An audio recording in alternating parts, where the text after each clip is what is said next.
Welcome back to the David Pakman Show.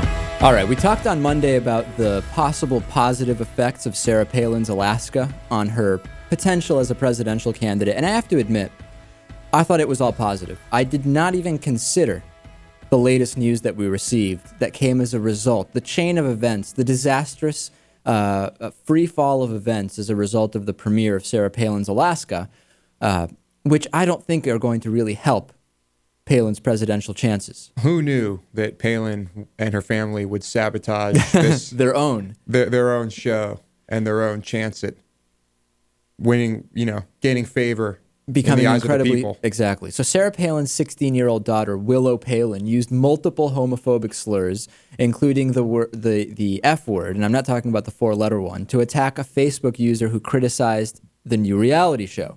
This was during the premiere of Sarah Palin's Alaska Sunday Night, which, as I told you on Monday, Lewis, I watched and I gave my thoughts on the show. A boy named Trey, who went to school with the Palin kids, wrote a status update that read, "Sarah Palin's Alaska is failing so hard right now."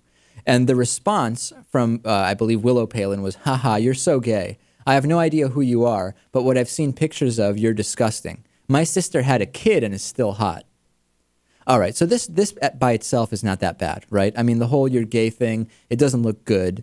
And she's at least defending her sister's kid, which, of course, is not uncontroversial by itself. But then we have a follow-up from Willow Palin. The comment reads, Trey, STFU, which we know what that is short for. You are such an F word, and the 6-letter word, not the 4-letter word.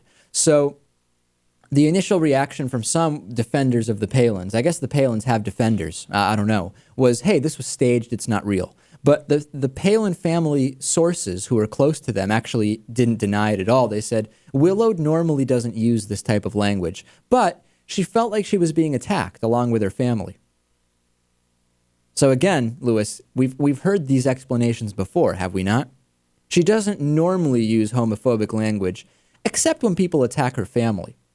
This is like the Clint McCance story, the anti-gay school board guy a couple of weeks ago who said that he wishes gay people died of AIDS. And when Anderson Cooper asked him about it, he said, oh, no, see, I was just responding to Facebook comments. That Facebook is incredible, the number of perfectly gay-friendly people that it turns into ranting, raving homophobes. It's incredible, the effect that Facebook has on people. I guess so. It just creates an anti-gay discourse within them that they feel compelled to post publicly. Yeah, right. Well, clearly this wasn't staged if they're defending it. Right. Or if they're saying it's unusual. Exactly, as opposed to saying it's not true at all. And again, people really must be... I don't care so much about what Willow Palin said, but what I do care about is people must really be consumed with these topics for it to be the first thing that pops out when you get upset. I mean, Mel Gibson, the first thing that came to mind when he got pulled over that day was Jewish people. Is the cop Jewish? And it really angers me that the cop was Jewish. I mean, what are the odds he gets a Jewish cop and actually identifies him as Jewish? Maybe Mel Gibson is on to something, but regardless, right away, it's the first thing that comes to mind. When he's talking to his ex-wife on the phone, first thing he says is he hopes that his wife is raped by a pack of N-words. Black people are just on his mind, and negative terms for black people. You have to really have it internalized for in any controversial situation for it to be what just pops out viscerally. Don't you think?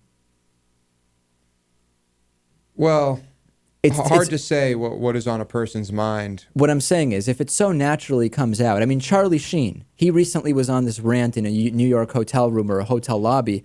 He starts throwing the N-word around. There weren't even black people around. It's just there. It's there, and when you get angry, that's what you go to. And for Willow Palin, apparently it was the F word. But in her defense, it's a very common word used among youth. I guess. Is that really a defense? It's. Let me say this. Do we not know? I mean, come on. In high school, were people not using that all the time at each other? They did. But you know what? I mean, and not even to use it in a. Here we go. In a demeaning fashion. Against, of course. Well, come on. You know Very I'm right. Positive fashion. Very positive. It's an insult. Here's the thing, though. Whether it's being used as an insult or not, you can't say that the fact that it is regularly in someone's vocabulary is not reflective of something going on at home, is it? Okay, fair enough. mean, am I wrong on that? No, you're right. If And it's- I know we're aware of the Palin family's stance on homosexuality. We are. And by the way, I want to also mention this before we move on. We got a little bit of a preview of an interview that Sarah Palin did with Barbara Walters. It won't air until, I think, December 9th on ABC. But there is one thing that was said, which some are pointing to and saying, really? What exactly does she mean by that? Let's take a listen. The lay of the land now and trying to figure that out, if it's a good thing for the country, for the discourse, for my family, if it's a good thing. If you ran for president, could you beat Barack Obama? I believe so. Okay. So we'll see the full interview December 9th. Sarah Palin believes she could beat Barack Obama. I really think it would be fantastic to get some kind of a, what Palin and who? Well, actually, we got an interesting email on that, so we'll wait until we mention that. The David Pakman Show is made possible by listeners like you and by Greenfield Savings Bank, building a strong community one account at a time, with neighborhood offices in Greenfield, Amherst, Conway, Shelburne Falls, South Deerfield, and Turners Falls, and online at greenfieldsavings.com. By the Daily Hampshire Gazette and gazettenet.com, connecting our communities with local news and information. By DIF Design, specializing in custom business websites at difdesign.com. Find out more about underwriting The David Pakman Show at davidpakman.com.